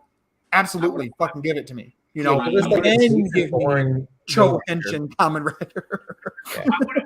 I want a Shin Go Ranger would work really well as like a spy movie. Like a really I Yeah. would love a Shin Go Ranger. Shin Big Bad. And they got, I would be fine if they like made fun of certain things, like, because then it's going to be like, okay, are they going to use the colors and stuff? And like they start off using it muted, like they have a little badge that's that color, and eventually they're just like, fuck it, we're heroes, we got to save the day, and then they have the entire suit is the color like baseball it's head. supposed to be. And what they would do with that, because that's the thing I like too, was the suits for this didn't feel that different from the original Ichigo and Nigo suits. They're updated enough, but they don't feel like they're this big armored mess, like in that special for Ghost where Hongo was in it, that goofy big fucking burly ass like muscular suit. I like it, but it's too different. Like it's too much. And I like what they did with this. It was a more stripped down, like armored but not armored version, and I liked it. So. It's the helmet. It's really the design aesthetic of the helmet where it feels again new, but familiar at the same time. Yes, especially that final scene with Hayato. Oh my god. yeah. Like with the suit. I want the helmet. Perfect muted colors. It was good. Squid, what do you think? Final thoughts? It was better than the 1990s one. Well, Kamen Rider Shin. God damn it. Doing better than the fucking suit is. I will say in defense of Kamen Rider Shin, I think Kamen Rider Shin was such a niche kind of movie, though. You really have to Is this appreciate. Yeah, you really. Well, no. I mean, like in the sense of it not being like looking like a traditional comic, being Right, a or directly traditional tied to the Kamen show. Rider. Sure. It's not a traditional Kamen Rider show. It's more really emphasis on the really leans into the body horror transformation aspect of the show. So I think that I don't like when I watched Kamen Rider Shin. Like I didn't go into it with the lens of it being like a traditional like Kamen Rider movie where he's going to say Henshin. I knew that it was going to be a very horror-esque movie, so I wouldn't. You got to go in with the lens of it. Okay, this is going to be a body horror movie, not necessarily a Kamen Rider movie. And I think that's why I liked it. But again, to each their I own. always have the thought that when these team ups happen, like fucking superhero Senki, can you imagine everybody else? Like you don't see them Henshin, but they clearly do because then they show up in their suits. They're doing that, and then you just have Shin over here who's just like just dying and like falling apart to become the monster. And then they're just all staring at him like Are you gonna be okay, bud? he's like, no, I got it. Hold on. Can you just like Jesus Christ? Give me a second. Can I you think guys where just give him like Kamen a Rider device or really, something? Kamen Rider really excels when it becomes experimental, and I think that's Uh-huh. the biggest reason why Kamen Rider quit in the 80s and 90s, because they were just like, well, we don't really, it's the same thing. And so the movies gave them a little more of an opportunity, get KT Amamiya in here. Let's make some crazy ass shit for Zeto. You get Jay, you get Shin. And I think like you even see that today where every season does something new where it might not stick. It might not be like super appreciated, but then it's refined, in a later season down the road. And that's another thing with Shin Kamen Rider that I was like, it didn't really add much to anything other than it just looks really, really good. Yeah. It's just a really well like produced movie, which is like, okay, that gap between making that really good movie in like a TV show is like, it's getting shorter every day because people can tell longer, better stories now with like streaming services and having 8 episodes, versus just again 2 hours. Yeah, that was something my friend said too. Is he would have loved to see it as like because he liked certain little pieces, right? Like all the little vignettes leading up to Hayato being shown off, right?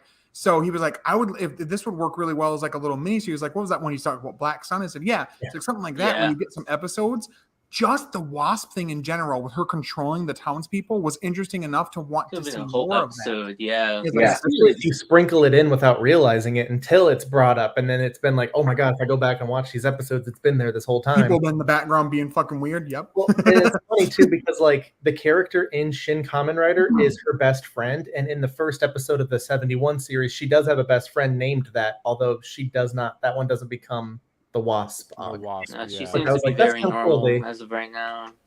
Mind a little. All right, final For thoughts, now. Frankie. Oh, you're calling me out like a Pokemon. Frankie, I choose you. Final thoughts.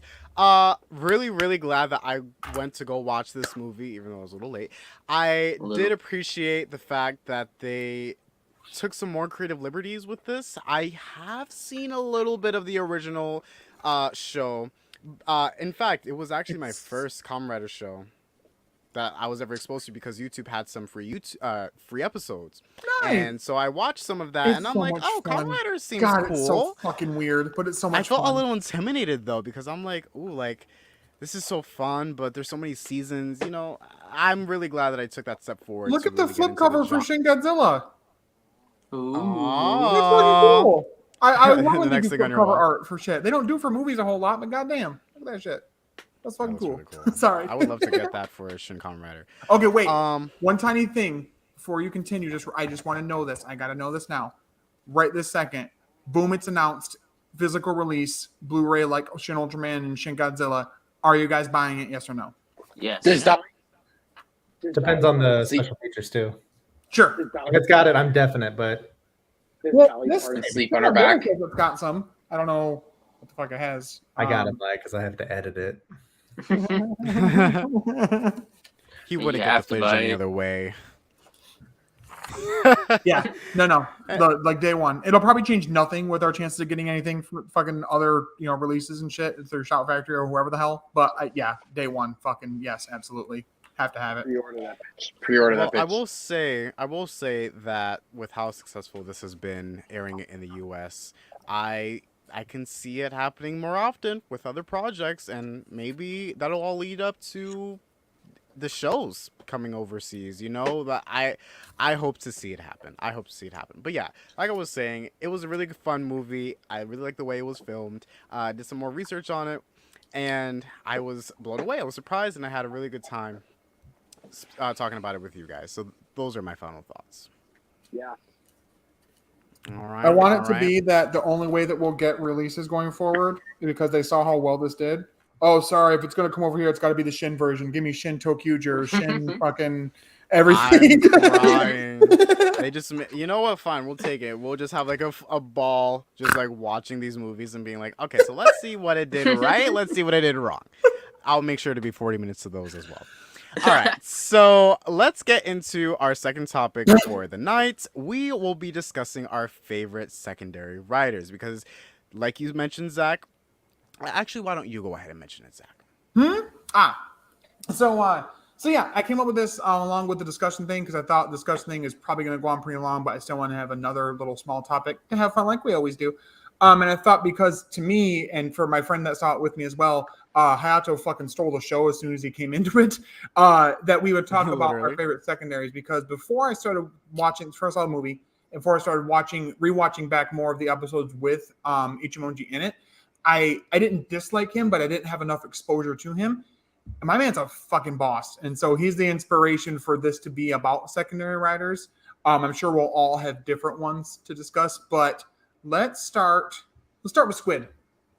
Okay, so so I'm just gonna go with one. Probably Kamen Rider Vulcan from 01. I love me. 01 is my first Kamen Rider show, period. So honestly, he just has like a really strong place in my heart. The way that like he thinks Aruto is funny, but just won't admit it at all. It just makes me laugh every single Not time. even in that dog shit B cinema does he let him see it. So yeah, that's my choice. Next person. Okay, Brick, what do you think? Picture What like, is your comment, subscribe. favorite? That's it, guys. What's your favorite secondary writer? Brick, what you got? Oh man. I was gonna say Fua Vulcan. But I'm gonna go with Fua too. I really liked him. I thought You missed was a really. Who was it? Really? Vulcan.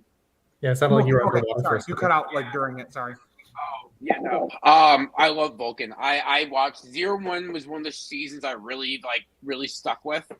And you really see a huge change in his character too. Not gonna lie, I thought I really looked at him more as the main rider than I did with Arudo. Like I really thought he shined more in that season than Arudo did. Like I watched the show for Fua. When Like I Fua watched. shines, It's really does weird. They darkness say fade? there's some V cinema where something happens to him and a bunch of characters. I don't know what they're talking about because Real X Time was the only other movie that came out for that show. So anyway, continue. Oh, I can't. He wants to I can't pretend like fucking no stand that last other V V cinema. cinema That's not what we're talking about. exists. Go ahead. Yeah, that was. I watched it and I was like, God, fuck, man. Like I that V cinema was really disappointing because they really just fucked up on him. Like It's true. like yeah, like I mean, but like I really like him. Also, shouts out Len from Dragon Knight. Like shouts out Len. Shouts out Len. Dude, like, yes. Yeah, Matt Mullins. Dude, Like wingman. now, well, no, I'm also like a huge dick rider for Dragon Knight. Like everyone kind of knows that. Like anyway, that's not the topic, but We're That was, digressing. that was a few episodes ago. Yeah. I talked about it was Gem last week on my show, but yeah, Fua definitely like he's got a lot more development than Arudo. Arudo was just the same character throughout the season, and like Fua like evolved, became like a much better person by the end of the show, and I really enjoyed that development in him. Yes, Wow. agreed. Okay. And the fact that he has to fight his progress key to even Henshin in the first place is just. It's my favorite thing.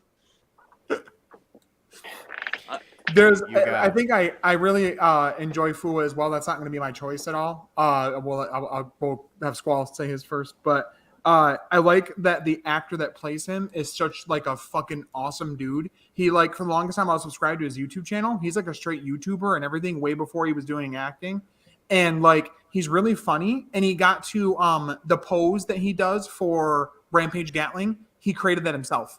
They actually let him do that, wow. and the That's like cool. back like haymaker kick that he does, or the roundhouse kick that he does for it. They let him do all that himself. He was like, "Hey, I know you guys had like some people do, the first few things, whatever. What about if we did this?" And then he kind of explained it. They're like, "Yeah," and they let him do it. So every time you see him do the Hanshin for Rampage Gatling, it's him doing the pose. So yeah, Wow. pretty badass. Squall, favorite secondary. No, I'm just kidding. God damn it. 3 for 3. Yeah. I'll give you one from every era except for the new one. So like for Showa, really the only one that really stands out that we have not mentioned yet, other than Ichimonji, is Tackle from Kamen Rider Stronger. Oh, okay, yeah, Ooh. sure. Yeah. She had a ladybug motif. Really, really good sort of foil to Stronger's character throughout the show. So if you want to watch a good Showa one that isn't Kamen Rider 71, check out Stronger. It's really good. It's, I love it. Is the actor problematic at all? I know that happens sometimes with these older shows. With Stronger, I think he's good. I think it's Super Okay, X. make That's the sure. problem. Yeah, it's the one with tassels. Fuck that guy. Oh, yeah. For the first Heisei sort of chunk, Mm-hmm. it's got to be Yuto Sakurai from Den-O Zero Nose. Yeah, Zeranos. His character development is really fun to watch because he doesn't go from like a hard ass to a good guy. Like you realize that he goes through a lot throughout that show, and to have them focus an entire movie on wrapping up his story, which if you haven't seen Den-O, it's really cute. It's a time travel love story where all this stuff happens and he basically has to make the choice of like, do I continue fighting or do I lose this woman forever, or continue fighting and lose her anyway? Oh, it's so good. He's a great character. And you watch his character development in reverse when you think about it, kind Yeah. of like, Yeah. It's a fun one to watch because you can rewatch his character just alone, and it's a whole nother show. Wow. And then for Heisei Part 2, yeah, Heisei 2, Heisei with 2 eyes. Roman numeral 2. I see Barb here pointed out Forze Meteor. He's good. I think Date and Goto from O's are excellent. They're so fun because Goto or Broto, he seems like he was going to be the obvious one, because I have a fun story. When I was in college, I would watch these shows with my roommates, and they were just like, whatever, Squall's a fucking weirdo watching like dudes with spandex, jumping around. But my one roommate, he watched O's like in the background every now and then, because every week I'd be like, oh, there's a new one, and I'd watch it, And one week we sat down to watch an episode. I fell asleep, and I woke up to him like 4 or 5 episodes in on a rewatch. And I was like, what are you doing? And he's like, dude, you missed it. This episode's so good. We put the episode back on, and it was the introduction of Birth, and that's what got him into Tokusatsu. Oh my god! Wow. Do you still know this person? Yeah. Do you? Does he still watch? I don't know. Like it's when you become an adult, there's a whole lot. That's a moment, though. That's a moment. God damn. That's really cool. And I just think that's really fun. Like a good. It's a good like little medium point, sort of like a Sixth Ranger in Sentai. Like it's a good little refresher, and that introduction, it's a magical moment. Like it's a really fun episode, and it's really good to go back to, and a lot of times it can save a show. Yeah. Oh yeah. Wow. All right, Zach, and you? So mine is actually a toss-up between my man Banjo and also God, why you gotta copy me, huh? Why you wanna be me so bad? Banjo and oh my god, who's Tsukasa's fucking boyfriend? Deanne. What's Deanne's name? Oh, Kaito. Yeah, Kaito. Yes. Kaito, because he is so completely like with these shows, sometimes depending on the show, the secondary writer can start to like bring in some elements that start to like fit into the puzzle of the story, right? And can make things make maybe a little more sense for certain things, or like just in general, you see where they fit alongside the main writer.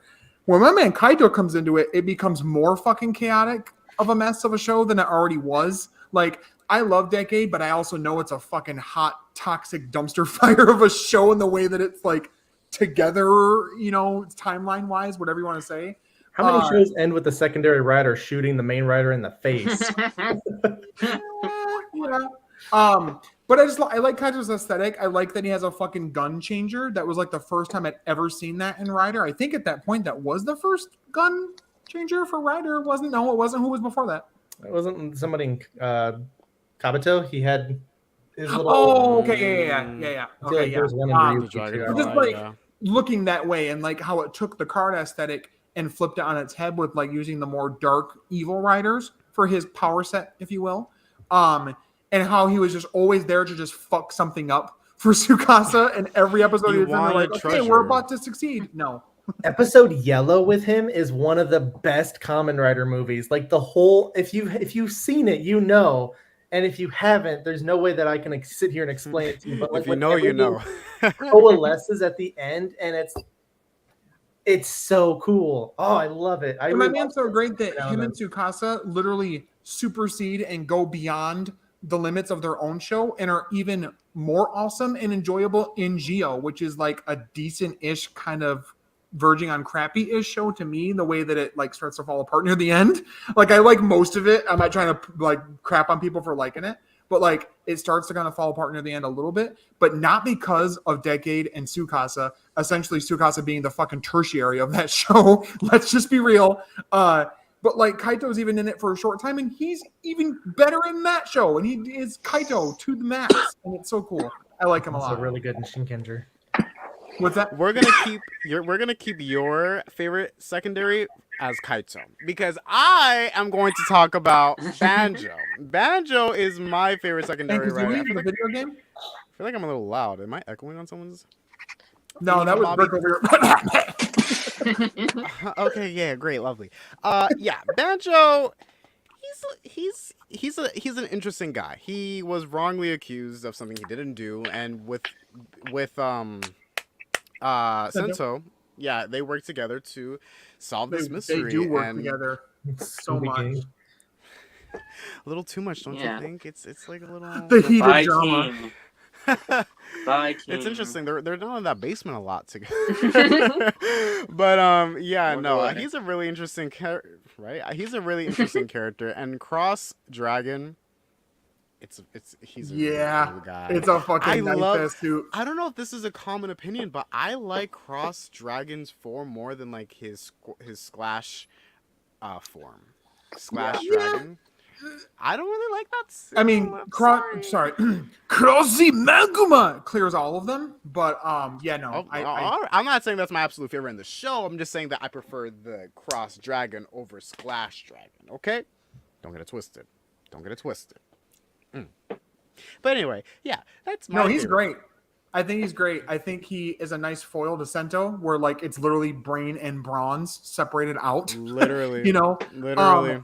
And I like his like deeper connections to the lore, his connections to Evault, his connections to Sento, and different little things not only lead their way plot wise back to Sento, but find their way to lead themselves back to Banjo as well. Like he's not ever really left behind as a story element. He's always He's much there essential and to the part of story. In things. fact, yeah. And that doesn't always happen. Sometimes you get secondaries that are left in the fucking dust in a season and nothing is done with them at all.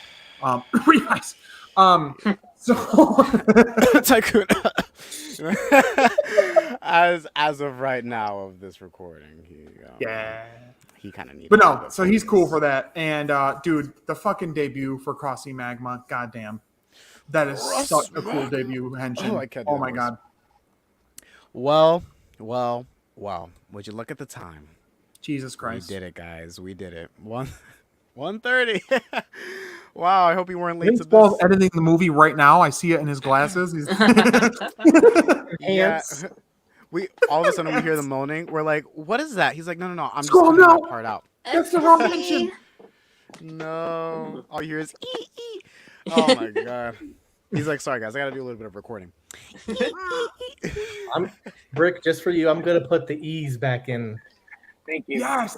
I was Yes. waiting for that cut, and The that cut better be stalker featured at some sort of fucking film cut. festival, because I will go over where you are and watch that film. I will. Can I Not, say but one I'll thing try. before we finish? What's up? When I got the call like 5 years ago from Shout Factory that they got Kamen Rider, like just seeing this, like everything that's come from that has been so awesome. And like my producer, he had never seen Kamen Rider before, and Kamen Rider 71 was his first introduction into it. And he finished through that in like a month, and he's just like, what do I watch next? What do we bring over next? So I like, gave him a lot of these like, other ones that he should check out.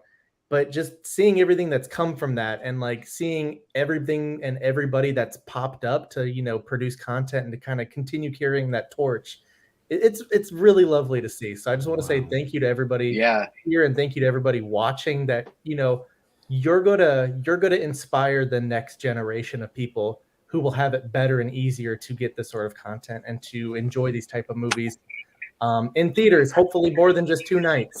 So Right. I say this all the time, and I love talking about this too. Like, it's incredible to see, and I bring this every time on my show because it's just like something that like it's really important. Like, the community has come such a far fucking way from the Viet subs on YouTube and ordering toys off eBay to look where we are now, dude. Look where we're Like, look at where we are now. We just saw Kamen Rider in American theaters. We have not one but 2 co-collectibles. Like, shouts out Marcus and his fucking team. We have really cool Kamen Rider fucking merch. Shouts out the Al combo. Like, Al is fucking killing it on like Toku merch. Like, Squall, have you seen both of our shows have had these fucking actors on our show. Our community, like this is like Kamen Rider. We're the closest we've ever been.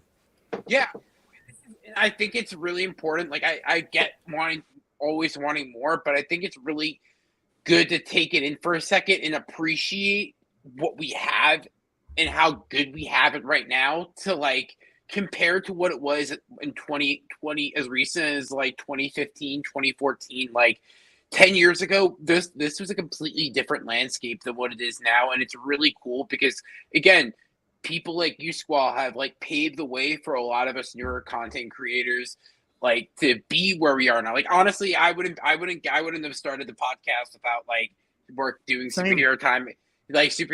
Like, dude, like this is you provide, and like you were one of the first people like I watched on YouTube as a kid, dude. Like now that we're fucking friends, like dude, it's fucking cool, man. Like, yeah, like you inspire a lot of us like every day. Like, dude, I used to race home when Let's Talk Toku was on. I would fucking book it to be there for it live. I'm not watching it after it's already been on or archived or any of that shit. I want to be there live for it to see a talk show about this kind of stuff. Fucking please, what? Like, oh my god, some of the episodes. Dude, you're like one of the reasons why I did it, like Toku House Party, like so, like thank you, and like and I like again. We've come so far in this land. It makes me happy because we're such a niche community, like a really niche community. Like, and we have it good. We're eating so good. Like we are eating. And it's important to show gratitude for what we have, and take it in and be appreciative and like this is cool, man. Like let's chill for a second. Yeah, like we can focus. Yeah. I think we're exactly where we need to be for right now. This is the place that I think that like most Toku fans in 2005 wanted the future to look like. This is the future. Like we built this shit, dude. This is fucking cool to see, man. Yeah. And the thing is that it's not done being built. Like you all here are still helping pave that way for the future. Like it's not done. Like you guys are doing your part to just keep it up. Thank you. As a younger fan who really got into Tokusatsu less than 5 years ago, like excluding like Power Rangers, I'm really happy to have people like you who started this wave of love and support for this genre, this niche, way before I even discovered it. And now that I'm here, now that I'm making content here with Zach, I couldn't be more grateful to have people like you, Squall, here to help and just talk to us about this stuff that we all love and genuinely appreciate. This is why we do this. This is why this podcast exists. So we can continue to spread that kind of love. We be protecting smiles just like these heroes we watch. I'm just saying. What's really funny is like before any of the YouTube, before any of that stuff, like I used to do stuff with like TV Nihon, and so like people will like screenshot stuff and be like, "Is this the same guy?" So yeah, I've been around a lot. So just know that like it means a lot to me, and seeing everybody kind of come forward and putting their best foot forward more than the fandom has in a while is really, really good to see. And because we got you. Because I will say, some do not deserve the feet that they tread with. No, and something I really notice about as much shit as we talk about Toku, the Toku community, blah blah blah. I think it's one of the best communities in the world. I think because it's such a niche community. It's like going to a small high school, going to a small college. Like you kind of know everyone. Like you go to a con. Like oh shit, yo, there's Vaughn. Like look at Vaughn talking to fucking Shaman Lee. Like it's like you go to a con. Like everyone's fucking there. You see all your friends. Like you don't like you know everyone, right? And it's kind of cool and it's kind of bad, but when it really comes down to it, everyone really has each other's backs, and and it's really nice to see. And it's a casual and there's no competition or beef with streamers in other communities too. Like everyone's fucking trying to compete against each other. No, dude, this is we're such a niche group that we're kind of humbled in our own sense. It's okay, what's the most we're gonna get? Like, like what Squall got, like on fucking like on Let's Talk Toku. Like, that's fucking huge for us, right? The thing is, I had no idea that opportunity was out there. I went out there and made that opportunity, and anybody here can go out and make that wave. They can make that opportunity because we don't even know what that opportunity is going to be yet because it's so uncharted territory. So, and we have such a dude. Thank you. All right, we gotta wrap this up. I love you guys so much. This is the perfect way to end this episode. Just family. That's the word that comes to mind, man. Family. Vin Diesel. PMC 2024 the Toku Twitter cookout is gonna fucking happen in California at an Airbnb. Y'all already know what's going down. Let's fucking get it, yo! It's just gonna be crazy. We'll see. 2024 is not even that far away, guys. We're halfway through 2023. Like, how crazy does that feel? The fact that it felt like it was like what, February a few weeks ago. Now it's like halfway through. Hi, Vio. Well, let's keep at it. Let's keep going, and let's keep hoping that opportunities like this rise. The more we support it, the more they'll give. What's it called? So, where there is demand, they'll most likely supply. So that's what I have to say. All right. Well, if you made it this far in the episode, thank you so much for watching and listening to us. We both really do appreciate it. Everyone in this room appreciates your love and support. If you haven't already, please go make sure to follow Squall, Brick, and Squid. Their links will be in the description. You already know it's going to be down there. Cover us all right. Up. We're like, don't look at us, look at them. And honestly, without you guys, we wouldn't even be here. So we always really do appreciate it. One little point of business. Oh yeah, don't worry, I didn't forget. But if you do want to help out the channel more, you can go ahead and like and subscribe. And if you have a topic that you want us to discuss, go ahead and leave it down in the comment section below. If you also want to, you could go ahead and tweet it at this Henchins and Homies Twitter account or our individual accounts, Toku Frankie and Riso Rider Red over there. All right, and also we can't forget the people who listen to us on Spotify, Apple, Google, and Amazon. We really do appreciate your support. So yeah, you guys are awesome. I will say that moving forward, our schedule will be a little different. Instead of weekly episodes, we will be shifting to a more bi-weekly format. So stay tuned for more information on that on the Henchins and Homies. Life is chaotic. And I have a family. Mr. Franklin over here is going to college to rule the world. So we got to have time to make things, those stuff happening, and have a buffer between, bat Komori og flying in the sky and, taking my Sunday dinner or something like that. So, but the great news about this. The great news about this is that the more time that we have between episodes means that we get to talk about more. And the episodes will become more juicy. They'll be a lot more engaging. So just look forward to that in the future. But other than that, guys, thank you again for listening. And we hope that you all have a lovely, lovely night. Have a good night and see y'all later. Bye-bye.